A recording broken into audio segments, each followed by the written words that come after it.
ఐడిపిఎల్లో BMS Telangana contract labour union vice president Rangarao విలేకరుల సమావేశం నిర్వహించారు. రంగారావు మాట్లాడుతూ మొన్న జరిగిన పాసమైలారంలోని సిగాచి పరిశ్రమలో పేలుడు ఘటన ఒక దురదృష్టకర ఘటన అన్నారు. ఉమ్మడి ఆంధ్రప్రదేశ్ మరియు తెలంగాణలో ఇప్పటి వరకు ఇలాంటి ఘటన అనేది చూడలేదని అన్నారు. ప్రధానంగా పాసమైలారం ఉన్న పరిశ్రమలపైన 2023 నవంబర్ 15 సంగారెడ్డి జిల్లా కలెక్టర్ కి మరియు పొల్యూషన్ కంట్రోల్ బోర్డు అధికారులకు ఫిర్యాదు చేయడం జరిగింది. ఇప్పటి వరకు కూడా ఈ ఫిర్యాదు మీద ఎలాంటి చర్యలు తీసుకోలేదు. అదేవిధంగా ఎలాంటి రిప్లై కూడా నాకు అందలేదని, ఈ స్థాయిలో అధికార యంత్రాంగం అనేది నడుస్తుందో ఇది ఒక ఉదాహరణ అని ఆయన తెలిపారు. సిగాచి పరిశ్రమలో సరైన భద్రత అనేది లేకుండా పరిశ్రమను నడిపించారు అని ఆరోపణ చేశారు. అందరికీ నమస్కారం. నా పేరు Rangarao, BMS contract labour union Telangana vice president.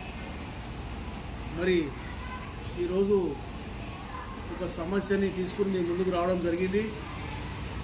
Patancheru పాసిమైలారం పారిశ్రామిక వాడలో సిగాజీ పరిశ్రమలో జరిగినటువంటి యాక్సిడెంటు చాలా బాధాకరమైనది. ఈ యాక్సిడెంట్లో చాలామంది చనిపోవడం జరిగింది.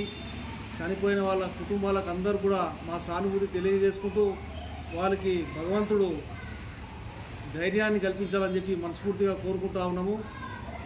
మరి గతంలో ప్రధానంగా ఈ విషయం గురించి నేను మాట్లాడదలుచుకునే 2-3 అంశాలు ఉన్నాయి. ప్రధానంగా నేను ఇప్పుడు 2 పేపర్లు నా దగ్గర ఉన్నాయి. సంగారెడ్డి జిల్లా కలెక్టర్కి మరియు pollution control board member secretary గారికి నేను 2023లో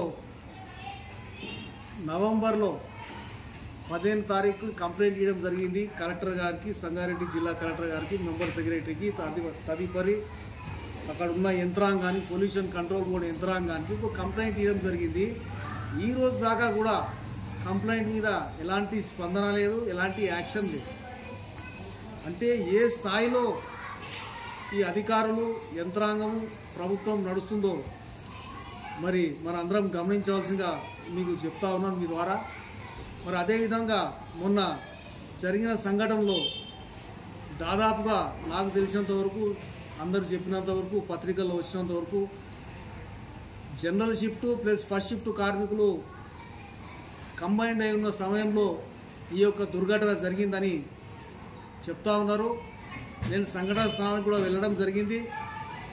శవాలు అయితే భయంకరంగా గుర్తుపట్టని స్టేజ్లో కాలిపోయి ఉన్నాయి. ఆ యొక్క వాతావరణం చూస్తుంటే మనకే పిచ్చెక్కిపోతుంది. అట్లాంటి ఘోరమైన యాక్సిడెంట్ తెలంగాణ చరిత్రలోనే